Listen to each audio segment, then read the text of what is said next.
Hi, it's Michelle with Prepare a Room, a path to peace and healing for those hurt by abortion. I'm taking up where we left off at the end of chapter 2. We're going to start in today on chapter 3, Time to Stop. Here's the quote from Hannah Hernard's Hind's Feet on High Places that starts this chapter.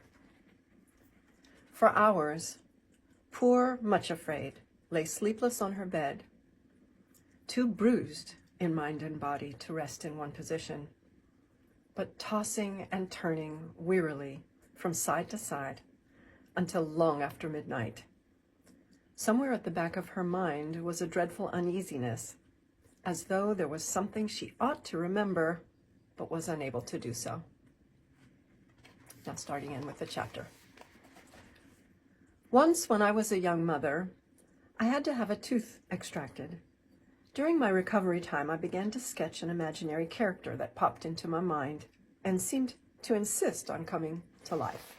There she is. I was trained as an animator, and I loved to visualize characters to animate. This particular one was a tiny little girl with black pigtails. She filled my imagination with adventures as she invented new uses for the random, broken, and discarded trash that surrounded her, stuff like old bicycle parts and bent television antennas. She wore a skirt made from leaves. I drew her and wrote little stories from her point of view. She had a talent, as I turn the page, for making good and useful things out of garbage. And she had an indomitably cheerful countenance in spite of being an orphan all alone. She was a delightful companion, though I never completed any cartoons that featured her. She was just there, just a hobby I played with on the side. She always seemed to have the same message for me. I have a story to tell, but I know you're not ready to hear it. One day, maybe, my story will be told. It took many years for me to recognize who this patient little girl, this orphan child living among discarded things, really represented. When I suddenly realized that she was a place saver for my little one lost in abortion, I was shocked and overwhelmed with tearful astonishment. How could I be so blind so as not to see who she was? I was amazed at the depth of my need for connection with, and yet unawareness of what was lost. Somebody, seemingly much smarter than my conscious self, was working below the surface of my understanding to dream up this method of keeping her near, but not too near.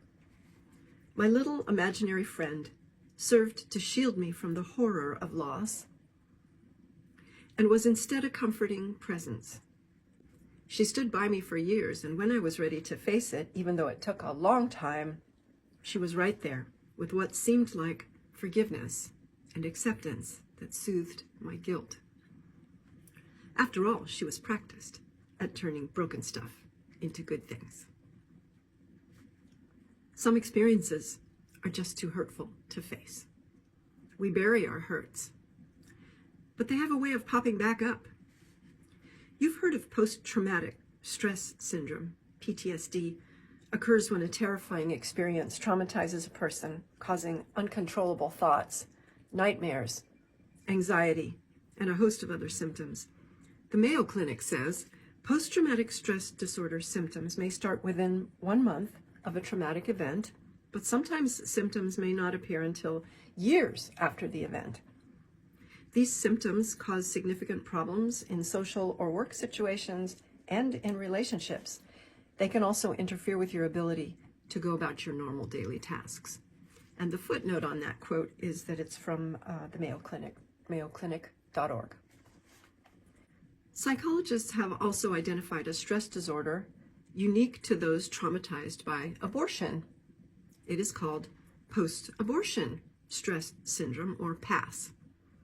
P-A-S-S. Yet oddly, when you read articles about PASS that can be found online, the writers seem to be driven more than anything to pound home the idea that PASS doesn't exist. You see this even in the title of a Psychology Today article, quote, "Post-abortion stress syndrome, does it exist?" End quote. And the footnote on that is the author Suzanne Babel, Post-Abortion Stress Syndrome, Does It Exist? From the October 25th, 2010 Psychology Today at psychologytoday.com. The same people who acknowledge the impact of combat trauma apparently wish to minimize the impact of an invasive procedure that destroys a life within the most intimate part of a woman's anatomy. The current culture is inconvenienced by the presence of post-abortion trauma. This may even be true of some individuals in your circle of friends or family. They would rather it didn't exist. The culture of denial ties in with our healing challenge because we don't find compassion or encouragement when we seek help. Instead, we are urged to enter into denial ourselves. Some of us even encounter hostility when we speak of our hurts from abortion. I was shocked and dismayed to hear of the backlash experienced by the unique and inspired photographer Angela Forker, who describes her work as, quote, allowing women and men to express the pain they've experienced after an abortion through conceptual photography, while also focusing on the healing that can be found. And that's it, end quote. And now we're going to hear from Angela Forker. Here's what she says. For the most part, these photos are received in an overwhelmingly positive manner. Women and men write to me from all over the world, thanking me for the healing they've found. On several occasions, however, my page has been maliciously attacked by people who do not agree that post-abortive women and men might suffer great pain and regret after an abortion. Some of my posts have been posted in pro-choice and feminist groups, calling everyone to come onto my page to ridicule the women and men in my photos. They have mocked, insulted, and even made fun of my photography. They also claimed this was fake news. The harassment sometimes seems too difficult to bear, but I know that I must continue to allow post-abortive women and men to have a voice, especially when their voice is making such a difference. My photo series is helping many find healing and is helping prevent others from making a choice that could haunt them the rest of their lives. And the footnote on that is Angela Forker is at aftertheabortion.com. Read about her work at, and this is a really long URL, you're just going to have to, you can contact me if you want it. A general climate of hostility is part of the reason we find ourselves with deep wounds that go untended. This is me speaking again now. In some cases for years. Our first task is to disengage from the culture of denial. No, you're not crazy to feel what you feel. Don't let anyone minimize what you're going through. These contrary voices need to shut down the conversation in order to bolster their irrational arguments arising from a sickness of their hearts. Whether or not PASS exists is a question I will leave for you to decide for yourself. For our purposes, let's proceed with the understanding that even if we don't call it a syndrome or give it a name, abortion is a traumatic event that has left its mark on our lives in unexpected ways, not unlike PTSD. So that's all for today.